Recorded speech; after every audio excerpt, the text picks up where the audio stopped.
intercept, and then I say we'll make two formulas, two functions you can say, and based on functions operation I'm just getting my probabilities. Thereafter we are getting predictions. For prediction I'm calling my log predictions. Let's give me a prediction based on my so you can compare comparisons.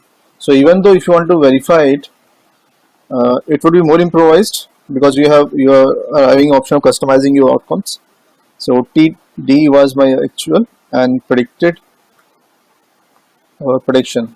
Prediction is my outcome which I predicted. So I'll say count.